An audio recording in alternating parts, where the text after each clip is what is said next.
Welcome to The Experience Designers, your front row seat to the world of experiences. And today we're here in London at Frameless, one of the top immersive experiences here in London. And today we're going to give you an exclusive behind the scenes of what makes Frameless so memorable, meaningful, and above all, immersive.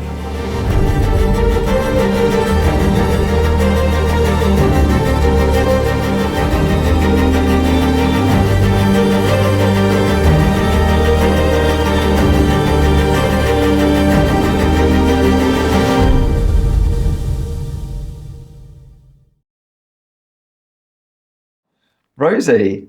Hi. Welcome to The Experience Designers. Thank you so much for having me. Thank you, actually, for having us. As you can see, we're here at the central, or the belly of Frameless here in central London. And yeah, I just really wanted to kind of kick off this conversation just in terms of exploring like Frameless as a business and your role within it. Just in terms of like, what does it represent for you in terms of your career and your role here in business? I think Frameless for me represents that art is for everyone. We really want to be a space where anyone is welcome to come and experience art. And for me, that is hugely exciting because one of my sort of passions in my career is to get people into art and to see that it's not the scary academic thing. It can be something that's fun and joyful and they can get curious about it. So that's, yeah. Love that. So tell us a bit about your background. So my background is I'm an art historian, and I actually started in the art world, in the art dealing world. My research background is looking at multisensory art and how that can make art more accessible for people with sensory impairments. So taking the principles of inclusive design and applying that to museum or gallery. So for me, Frameless was the most exciting opportunity, and I'd never worked with this kind of technology before. So that was super, super exciting to see how we could really take these pieces of art, use the technology to bring them to life and tell their story in a really impactful way, and hopefully, bring out a sort of emotional response from the audience. Yeah, like any good immersive experience, definitely. Yeah. Can I just ask as well, just from an art historian, kind of for this kind of academia to now working in awe, what's been your involvement? And it's an interesting choice for the business to obviously partner with an art historian like yourself, and just to get a sense of your role within the journey. Yeah, so they invited me to be the consultant curator for it. And I think, from the start of the journey from Frameless, they wanted to make sure that it had art historical integrity. I think, as you know, there's been a lot of immersive art experiences out there, some amazing, some maybe have slightly missed the mark. But to have an art historian who can advise on, this is the story behind the art, this is the kind of story we should be telling, this is the feeling, what the artist's mindset was at the time while painting it. So I think that has been really valuable, working and helping the creative director in that process. It really makes it that the art is at the heart of it. And I think we're trying to honour the art through what we do at Frameless, and give people an experience that is emotional and makes them feel something. And I think we've achieved it. Yeah. How does this kind of evolution of the form, how has this kind of evolved from the more traditional like art environments that we're also used to and historically very used to, isn't it, in terms of its style, its setup, its structure? It tends to be felt quite similar in many respects. How is Frameless different? How have they created something so unique? From other immersive experiences or for museums and galleries? Museums, I think, yeah. Yeah, I mean, museums and galleries, I grew up going to them. I love going to museums and galleries. I think what is exciting about using technology, it means that you can enhance the art in ways that obviously you can't when you're standing in front of it. And also a big part of that is, we have artworks here that are all over the world. Lots of people can't travel to go and see them in person. They often don't tour that often, some really famous artworks. So it's giving people that access to something. But also it's sort of, a heightened experience because we're bringing it to life. So I remember when we first opened and I was speaking to a visitor and she said, I knew this artwork really well, but I never noticed these details. And because it was blown up and she was literally immersed in it, she started to see it in a different way. And that was really exciting for me. So it can offer something new, not just kind of replicating it and bringing it to life. Yeah, I love that. Can I just explore as well, just as a art historian, when you go to like traditional art galleries and you stand in front of a piece of art, what do you look for? How do you engage with the art? So for me, I don't actually look at what they've written about the art. I tend to go on feeling. So I often go into a room, lots of big museums have these enormous rooms with a lot of art, and it can feel quite overwhelming of like, oh God, I need to go and see everything. For me, I try to just see what I'm naturally drawn to. So whether that's like colour or composition, and see what it makes me feel, like why am I drawn to that? Then also I'll look at it for a while, see how I'm feeling, why I'm feeling that way. And that could be calmness, or it could be kind of curiosity, or even if I really don't like something, I'll be like, why is that? What is it about it? And then I will look at what they've written about it to kind of inform my thoughts already, and then sort of adjust. Yeah. And how has your kind of journey with Frameless, has that changed in how you view art as part of this shift in the form? I do think so. I mean, for me, it's all about feeling. And it's the same with Frameless. I think we were constantly trying to give a feeling of a painting, whether that's through the visuals or the music, trying to bring out that sort of emotional response for visitors. And I think if you're being guided by emotion, you can't go hugely far wrong. Yeah. We tried to avoid, just using tech for tech's sake. You can do amazing things with technology, but it doesn't always mean you should. If you start from the art and then you tell that story and you tell the emotion of that art, it's always going to have resonance. Yeah. So, yeah, I don't think so. And just talk us through some of the creative process for Frameless since you joined and the journey that they've been on. What's kind of been the process to get it to where it is today? Well, they have this incredible space in central London, Marble Arch, 4 galleries. And I think the creative director had, a concept for the 4 different galleries and what kind of art he wanted and the technology that was going to match that art and really bring it to life. So when I came on board, it was, we need to narrow down, what artists we're going to bring in. And also, we really wanted a mix of artists. So we wanted those heavy hitters of people, going to recognise and feel comfortable with. But also, we were really keen to bring in artists that they maybe hadn't heard of and paintings they'd never seen, so that they're seeing something new and hopefully inspired to go and learn more. I think if you're just bringing artwork that is in sort of cultural zeitgeist, it's quite expected and boring. I don't think they get as much from it.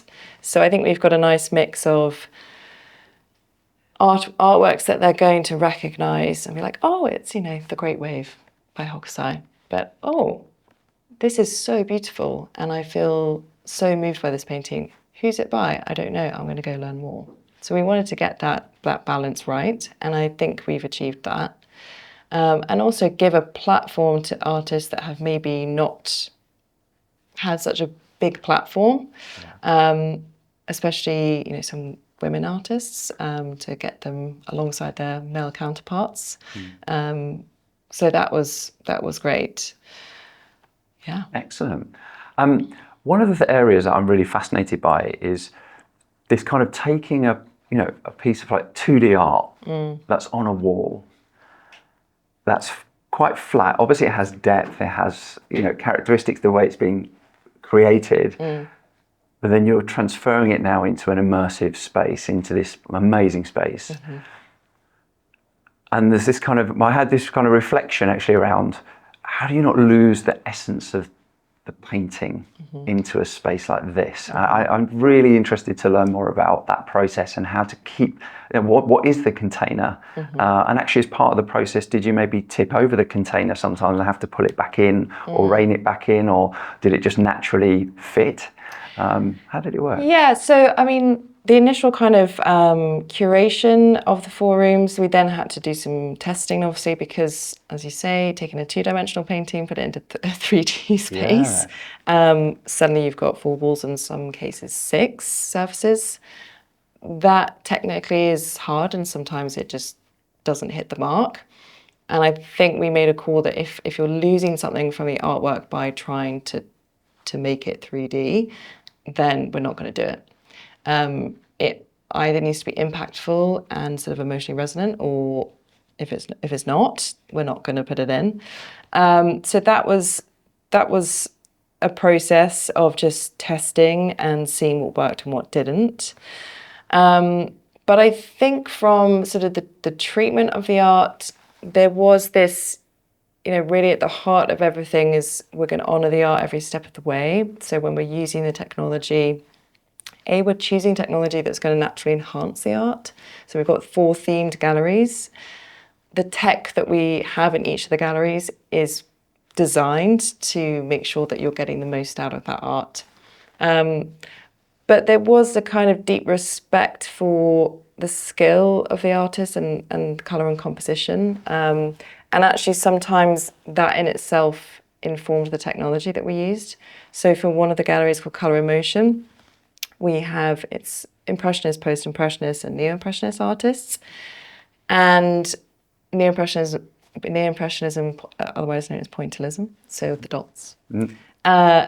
We decided that actually, is there something we can do with the technology that's actually celebrating the actual mark making of the artist? So the brushstrokes themselves, the use of colour and the way they've composed these pieces out, these tiny little dots. Is there a way that technology can show that, but also be something that's really joyful and beautiful and fun? And we basically cut out every single brushstroke in each painting, popped it onto the floor into like a painter's palette. So they're in their sort of different colour groups.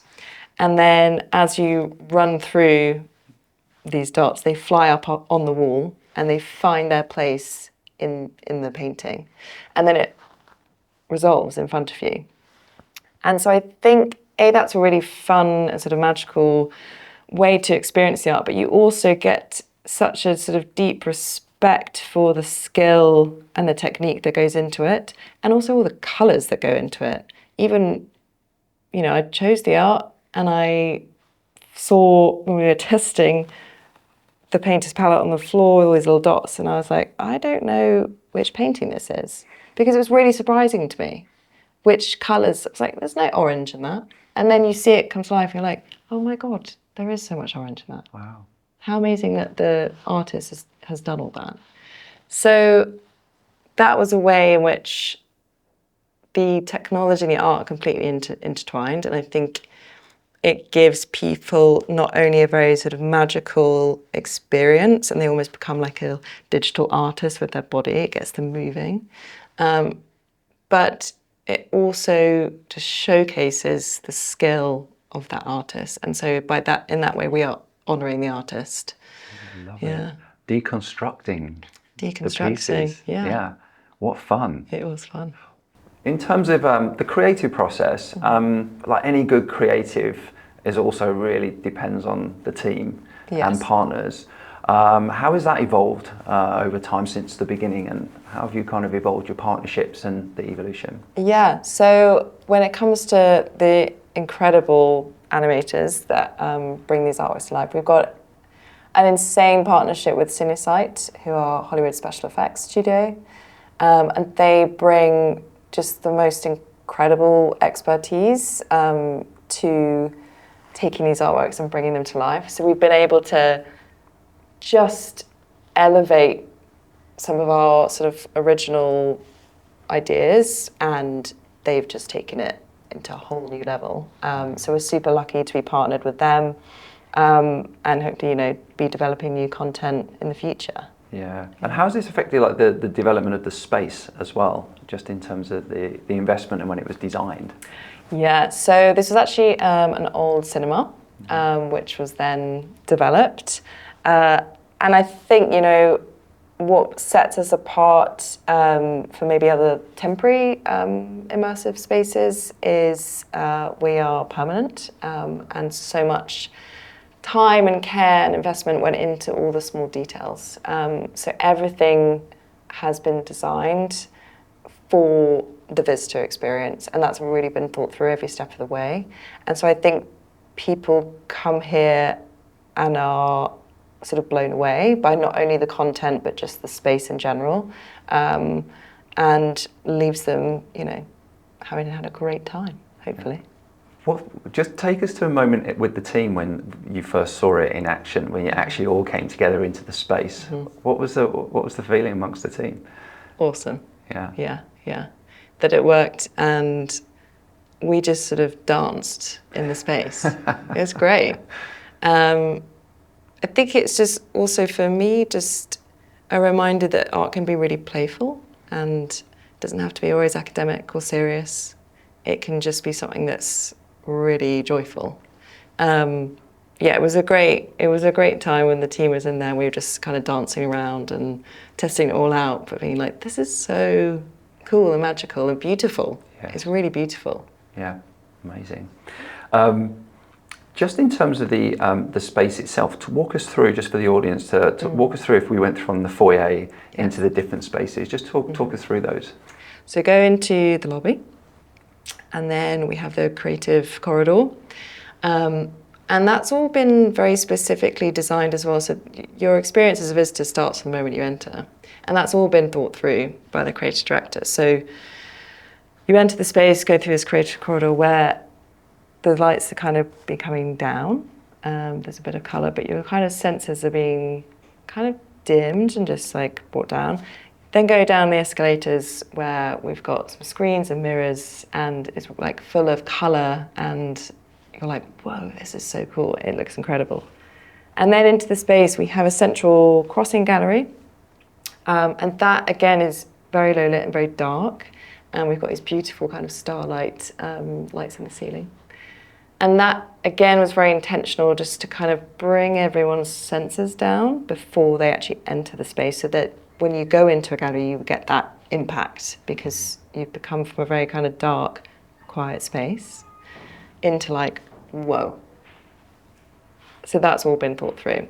And then we've got 4 different galleries with 4 different themes. We've also got cafe and our gift shop as well.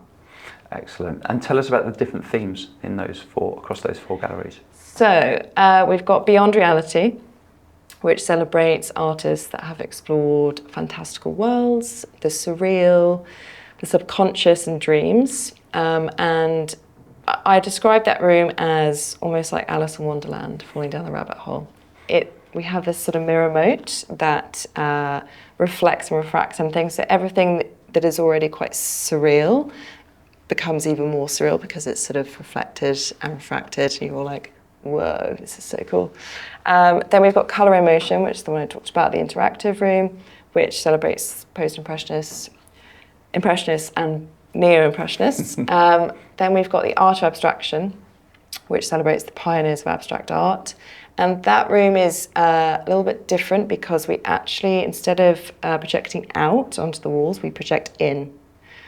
So we've created a sort of maze-like structure with these translucent scrims, which when the abstract art is then projected onto it, it then bleeds through these scrims and abstracts again. So we're abstracting abstract art. But that's also a very sort of almost interactive experience, because as it bleeds through, it bleeds onto you. So you're kind of becoming part of the art. And that is, that's really beautiful, actually. But that's obviously quite challenging, because suddenly you haven't got 4 walls, you've got 17.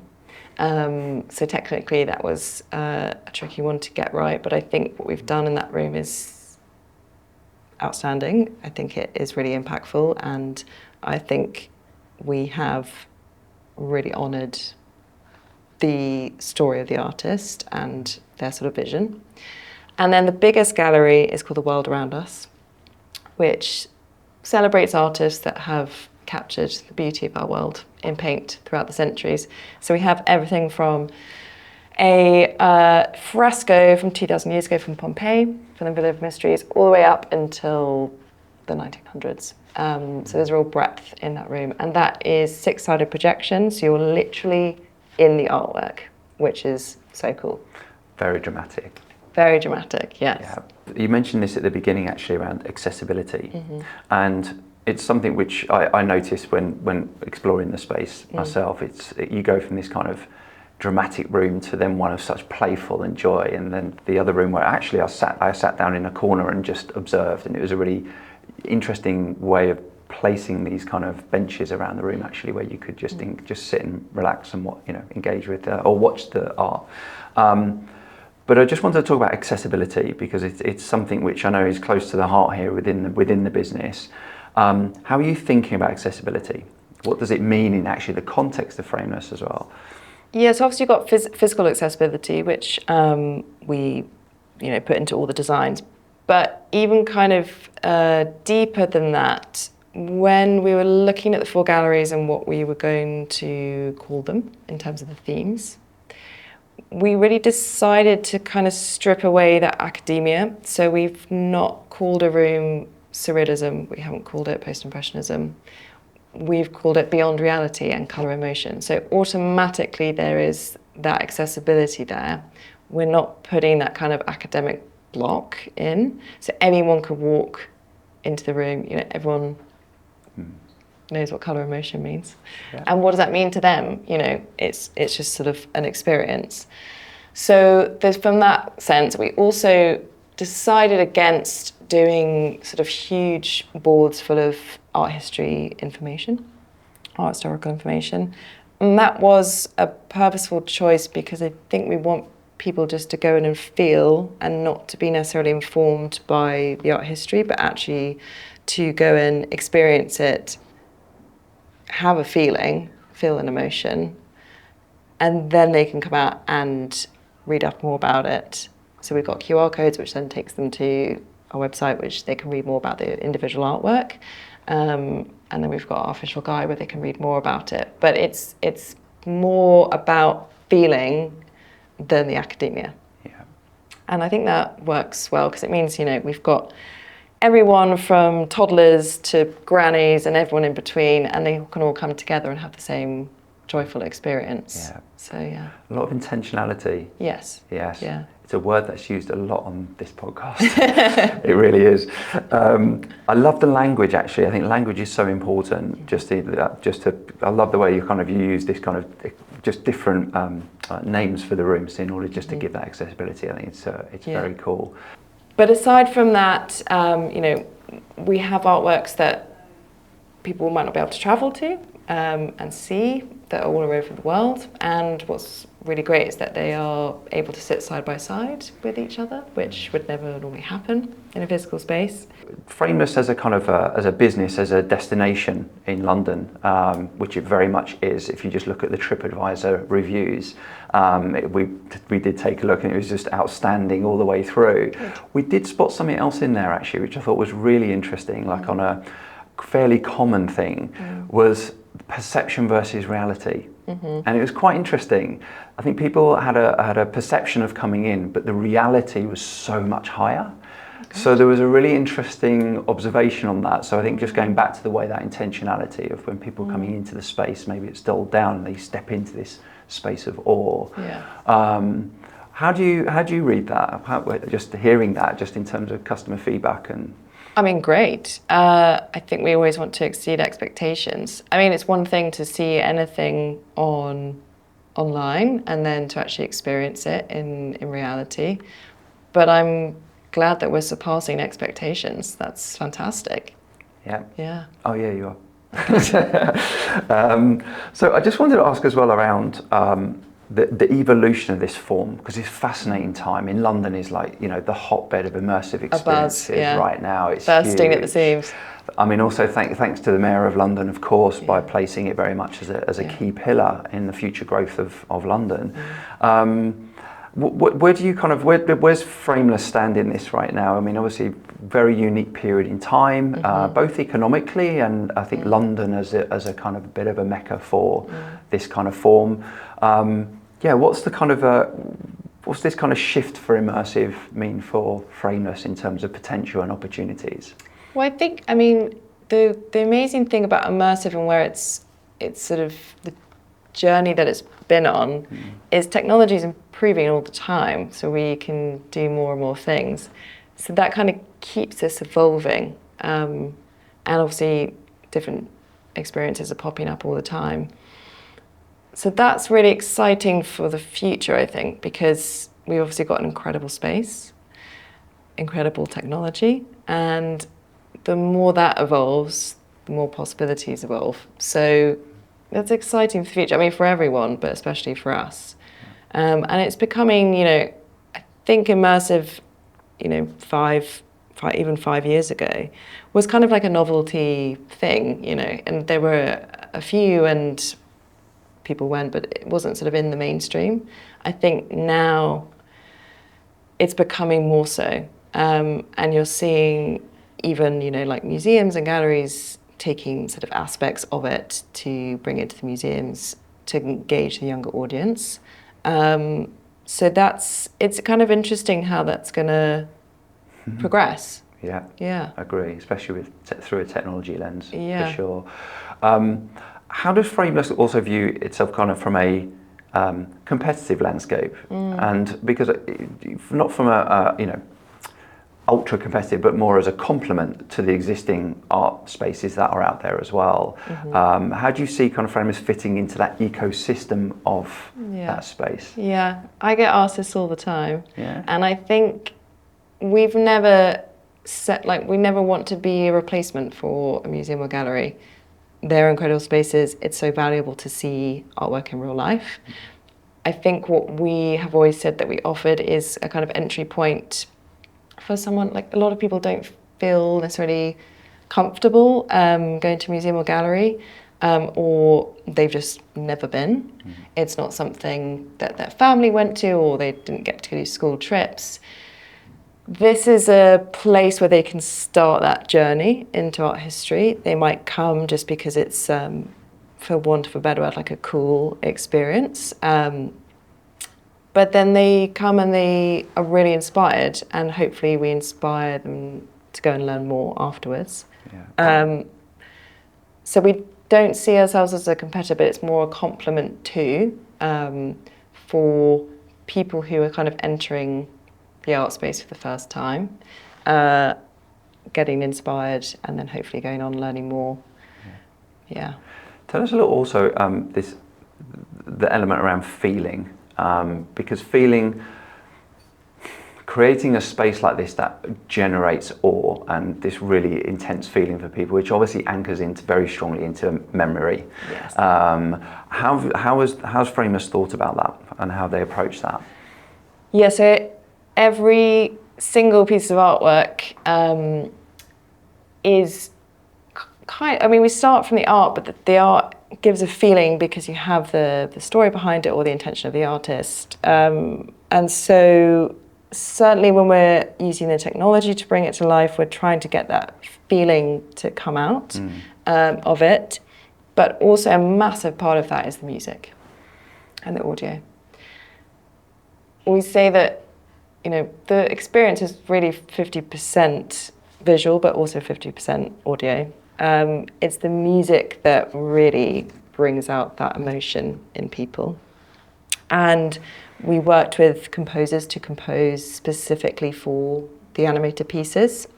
And what was really sort of amazing for me is that the composers were really interested in the art history behind it. So I got to sit down with them and explain, you know, this is the inspiration behind it, especially with some artists in the art of abstraction room, because so many of those artists were directly inspired by music. So an artist like Kandinsky, who was a synesthete, when he heard music, he saw colour, and he loved listening to opera, and he would paint what he saw.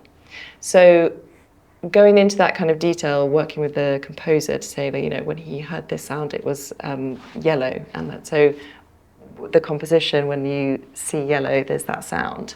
And that's, you know, most of the audience won't know that. Yeah.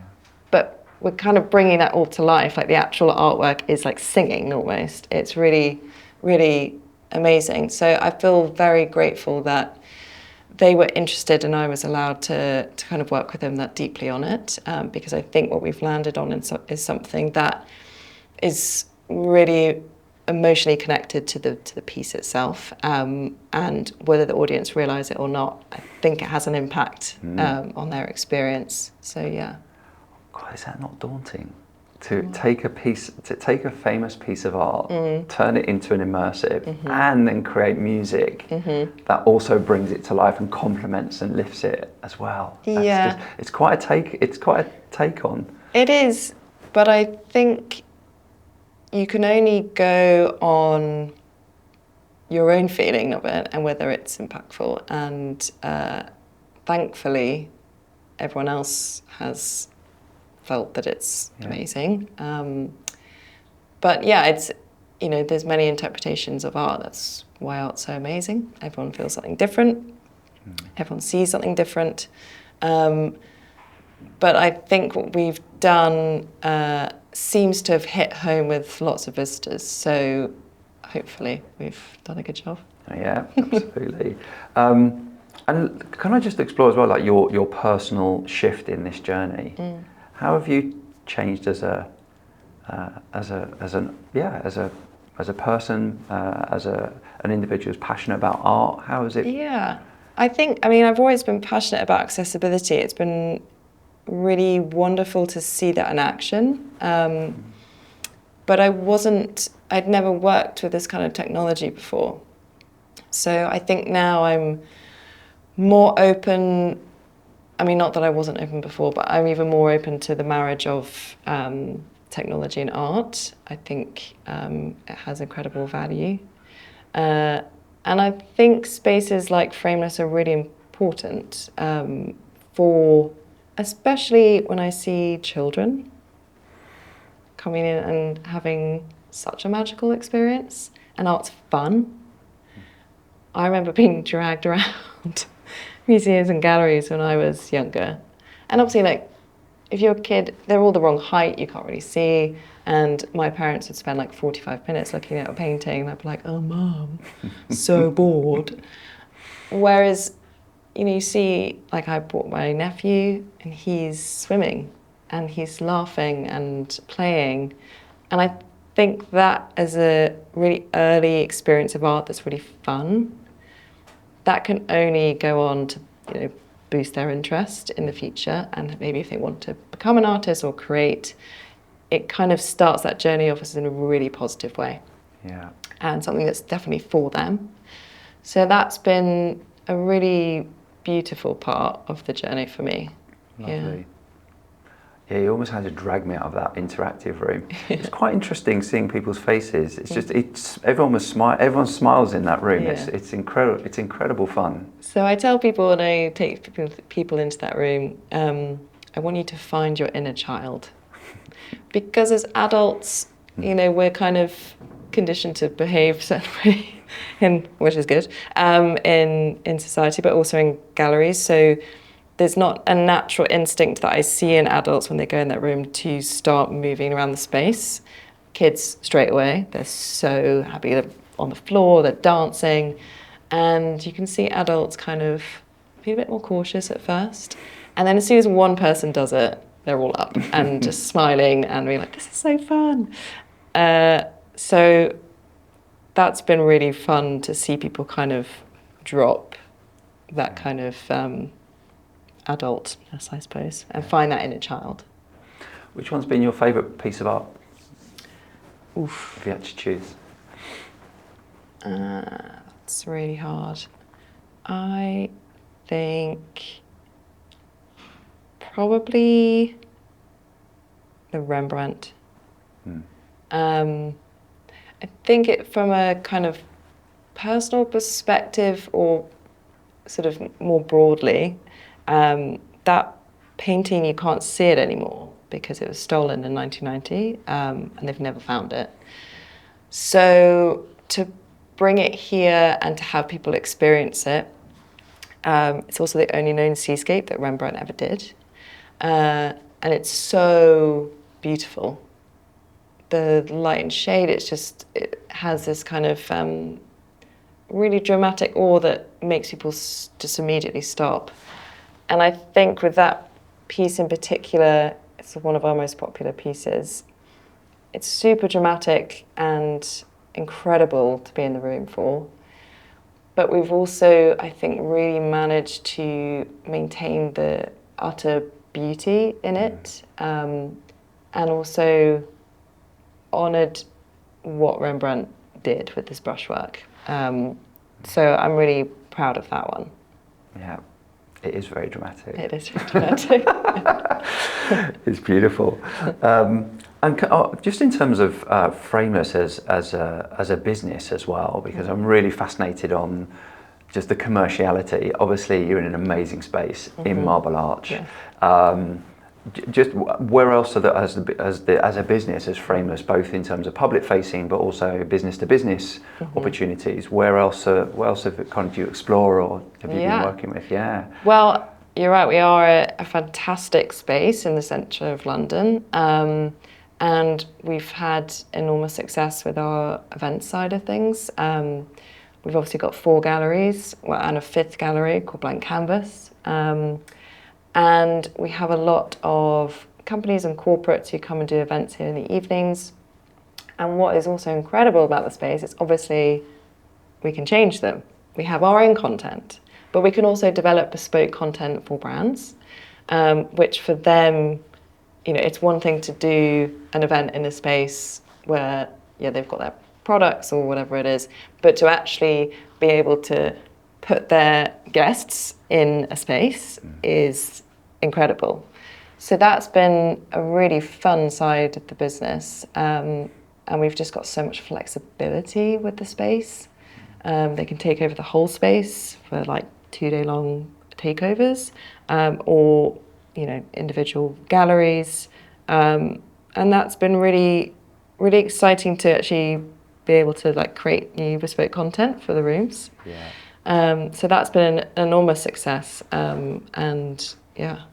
So I think fun. it says a lot about the technology, the space, and applying it in different contexts. But clearly, the focus was always with the art, but then of course, smart business, it needs to commercially be viable as well. Exactly. So no, I think it's a great space, especially the main one, the main hall. I think we saw a little demo of that, and it was Isn't it incredible though when you see that how different, well, even different paintings, and we have a content on, but different bespoke content that we've created for these brands, how much it changes the space like that. Yeah.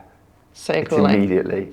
You're in space, then you're in a desert, and you're like, whoa. Yeah. It was moving my senses all over the place when we did. Yeah. Almost makes you feel a bit dizzy. It's incredible. Yeah. Incredible. Yeah. As we kind of close this episode down, just share with us like some of your overall like reflections of your journey of being here at Frameless, both in terms of like professionally, but also like what's the kind of, how does it invoke some feeling within yourself? Well, I mean, professionally, I think we're all super proud of what we've achieved. I think we've brought something to London which is incredible and will only continue to grow. But also from a personal perspective, I'm extremely proud to have been involved. I think it challenged me in a lot of ways, and got me thinking differently about the sort of possibilities of art. And I really feel that this is a space that is accessible to all, and that's what I'm most passionate about, bringing art to the masses. Yeah. So from that aspect, super proud. Yeah. Well, I just want to say, like, congratulations to you, the whole team. I think what Frameless has carved out and created is something absolutely very special. And I would definitely invite anyone listening to this podcast or watching, definitely come and check it out. It's an amazing space, and I'm really, really excited to see what future content you're going to explore as well, not just the ones that are here today. Yes, come one and all. Absolutely. Well, look, thank you so much. Thank you. Thank you for having me. You're welcome. Sharing some reflections. We spent some time today behind the scenes at Frameless here in London. And you know what? I'm kind of moved after what I've heard and what I've learned, and actually what I've experienced today. You know, art is amazing in a traditional sense, of course, but also when you're taking a typical form of art and transporting it and recreating it into this kind of immersive experience, it just gives a different dimension to the artist's work, something which genuinely I've never really appreciated before. And after talking to Rosie O'Connor today, some of the big themes that really came out of this, the first one is intentionality. I think what Frameless have done here is brought an insane amount of intentionality to the journey that we walk through as a customer, as an art lover. As you walk into this space, everything is intentionally designed in a meaningful way. From the walking down the escalators to being in this kind of darkened area before you then emerge into the galleries and are greeted by this beautiful art form that really creates wonder and awe immediately as you walk into the space. I think the other one as well is around feeling. They really put a lot of focus around creating feeling and emotion, both in terms of how you engage with the art, but also, of course, just as you're walking through and also learning more about the artist as well. And the final one, which I think is really important, is accessibility. They've really, really grounded and put a lot of kind of attention to detail to the key foundations of when you're creating an immersive experience like this is accessibility for all. And that could be from a disability perspective, or even if you're just like new to art, this really will open your eyes to the artist, the art form, and also the level of creativity in this space. So I'm super, super grateful to just have this very unique opportunity to get behind the scenes, to give you a front row seat of what it takes to build, create, and deliver something like Frameless, one of the #1 destinations here in London. So if you like this content, then hit subscribe. This will go a long way for us to create more behind the scenes and give you more front row seats to more experiences around the world. Thanks very much.